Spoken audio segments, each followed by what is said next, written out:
So what's up sa mga kahombre ko dyan? Makagago, what's up man na naman nga pala to. At syempre mga kahombre ko, alam nyo na to. Today is a good day kasi finally, bibigyan na natin ng magandang, hindi naman wakas, pero sobrang wakas, sobrang katapusan ang pinaggagawa ng biggest mongoloid in town na si Frank Miano. Now mga kahombre ko, meron siyang isang video kung saan tinuturuan niya yung mga bata na mag-outsourcing. Outsourcing daw ng business. Pangalawa, nagpapaliwanag siya regarding sa video editing. Etong masasabi ko sa iyo, Frank, bakit ang isang bobong tulad mo ay ginagawa mong bobo rin yung mga nakikinig sa iyo? Easy lang ang sagot dyan, di ba? Kasi bobo ka. Gago! So, automatically, bobo rin yung nakikinig sa'yo. Kaso lang, yung tulad kong matalino at hindi mo kailangan maging matalino. Ang kailangan mo lang is nagre-reflect. Nagre-reflect ka ng tao na tulad ko. Hindi ka mabobobo nito. Tulad niyang paliwanag niya, di ba, regarding sa video editing. Sabi niya, kukuha daw siya ng napakagaling na video editor. 20k to 30k lang ang sweldo kada isang buwan. 20,000 to 30,000 every month. Di ba? Tapos, yung magagaling daw na editor na makukuha niya, ibibigay niya daw yon sa iba't ibang client sa Philippines para mag-edit ng mga videos nila, business editing, etc. etc. Tapos, ang sisingilin niya daw ay 100,000. Pwede mo siyang i-close to 100,000 every month. Automatically, per month, meron siya 70k, tapos si editor 30k. Magiging middleman siya. Kailangan ko pa bang pumasok at mag-enroll sa stupidong course mo, yung MSB mong tinatawag, na kung tawagin ko ay multi-sambayanang pupukulan? Hindi nyo na po kailangan mag-enroll dyan. All you have to do is open your eyes, open your mind, tas maglakad ka sa kalsada. Doon pa lang mga boss, matututunan nyo na yan. Kasi yung mga ganyang bagay, sobrang liit na bagay lang yan. Hindi mo pwedeng hindi matututunan yan sa harsh reality of life. Tandaan nyo yan. Eto pa, sabi ni taong tigyawat sa'yo, kung talagang gusto mong tumulong, sobrang tangina, kamukha niyo yung sa wrong turn. So sobrang gusto mong tumulong, bakit daw hindi mo nalang ilibre yung course? Puta, umentra ngayon to si Creepy Boy Swag. Sabi niya, syempre, para naman kahit papano, ganahan sila. Kasi merong tinatawag na risk. Everything has a risk eh. Kasi nagbayad siya, so merong risk. Ganon daw sa MSB. Kailangan may risk. Eto pa yung sinabi ni Mongo Bibo, mga kahombre ko. Mongoloid na Bibo. Ito yung sinabi niya. Na in-example niya na naman yung pag-aaral. Siniseryoso mo yung pag-aaral mo, hindi dahil gusto mo, alam ko yan. Nag-aaral ka dahil gusto ng magulang mo. Ayaw mo na mag-aaral eh. Ano bang meron sa'yo at studies? Ano bang meron sa'yo at ang pag-aaral? Ikaw ba yung tipo ng tao na pinagkaitan ng magulang niya ng pag-aaral kaya ka nagkakaganyan? O ikaw yung tamad na sinasabi mo sa video na tamad mag-aral, tamad sa buhay, tolongges, kaya you found your easy way out by doing that job? Na manloko, na manloko, na manloko, na manloko. Tama naman ako, di ba? Wala ka pong ginagawa dito, Frank Miano, kundi ang manloko ng tao. I'm just spitting facts. Sa totoo lang, wala naman ako sinasabi na harsh eh. I'm just stating facts na alam ng karamihan na ginagawa mo. Hindi risk, hindi ganon. Wala yon, wala sa risk, hindi totoo. Kaya ka kumukuha ng pera para sa course kuno na MSB, kung tawagin nitong inayupak na to, kaya mo sila pineperahan, yung mga followers mo, yung mga viewers mo, yung mga listeners mo. Simple lang. For the mere fact na kailangan mong bumukol. That's it, man. Huwag mo na itanggi yun. Kasi otherwise, sa 10 mong negosyo, wala kahit isang totoo. Siguro, yung mga negosyo mo, tulad na sabi at sigaw ng netizens, nandun sa Biringan City. Yung syudad na nalabas lang once a year, parang February 29. Ganon. Nandun yung negosyo mong hinayupak ka. Lalabas po yung mga negosyo niya ng isang araw, 29 ng February. Isa sa isang taon. Isang beses isang taon. Putang ina, lugi pa. Kasi syempre, tinira kita.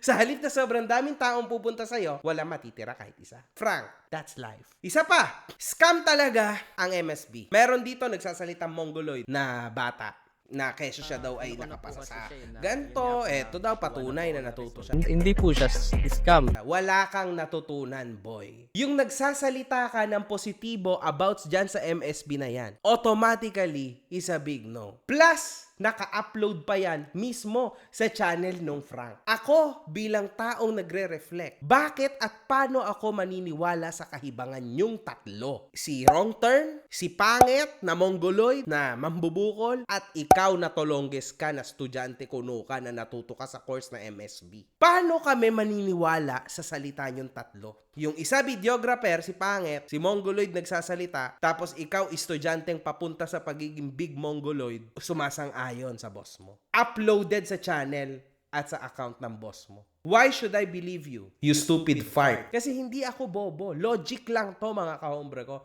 Nothing deep. Nothing big.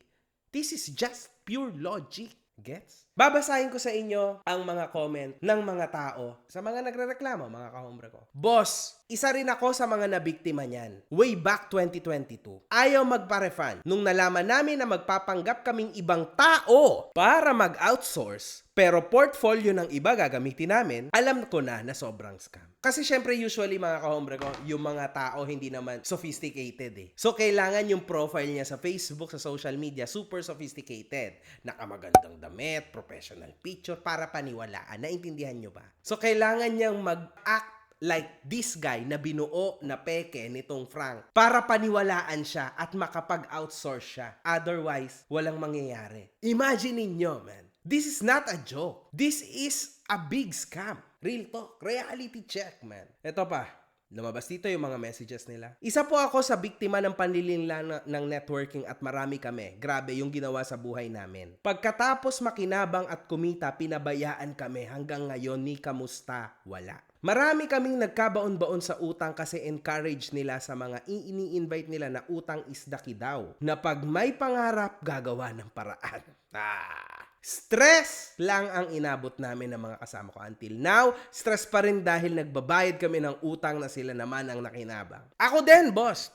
Nag-enroll. Pinaka natutunan mo lang is outsourcing na tinuturo niya pero hindi niya tinuro step by step kung paano magsisimula at kung paano yung strategy sa paghahanap nila ng clients. Puro basic lang tinuturo tapos meron na namang MSB Course 3.0 naman ang sabi niya sa 2.0 na daw ando na daw lahat. Tapos yung putang inang freebies na nasa Google Drive na worth 2 million daw na mga ebooks at e-learning courses, putya, puro walang laman. Pero mag-iisang taon na ako sa MSB niya. Hanggang ngayon wala pa rin yung contents ng Google Drive. Damn! Now, meron akong sasabihin sa inyo. Para sa mga nagbigay sa akin na napakarami nila reklamo, para po sa akin, kung tanga itong si Frank, mas tanga po kayo. Kasi how come maniniwala kayo sa putang inan to? Sa taong nagsasabi, mga kahombre ko, na okay lang mangutang. Kung gusto mo talaga at interested ka, gagawa ka ng paraan para lang makapasok sa course ko.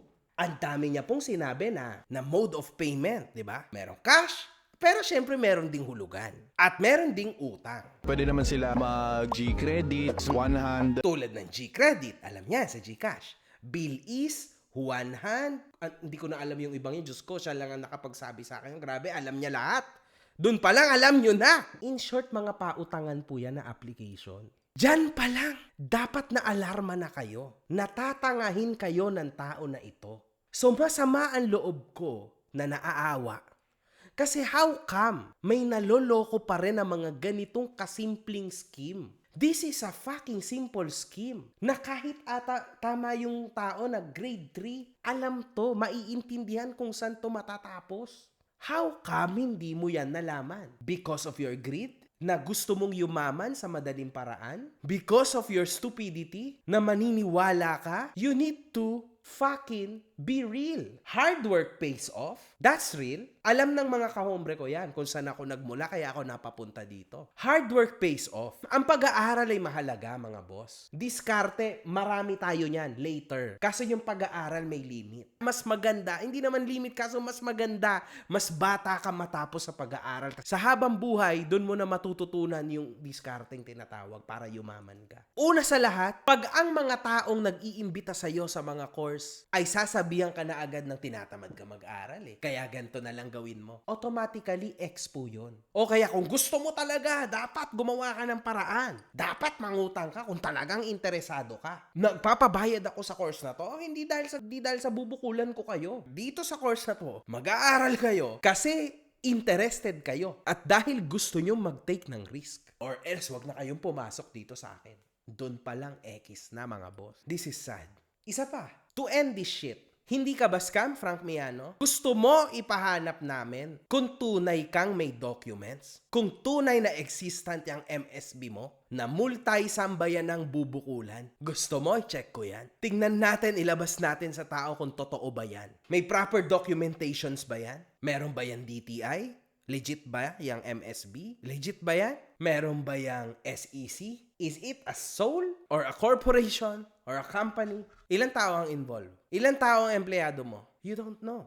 Nagbabayad ka ba ng tax? BIR? You can say na hindi, online lang to. Doesn't matter. YouTuber nga nagbabayad ng tax eh. Ikaw pa kaya?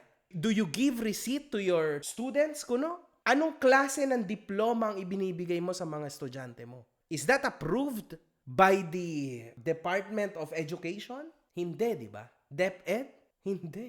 So how can you call yourself an educator kung hindi ka naman aprobado ng DepEd? So everything is a mistake. World is falling apart.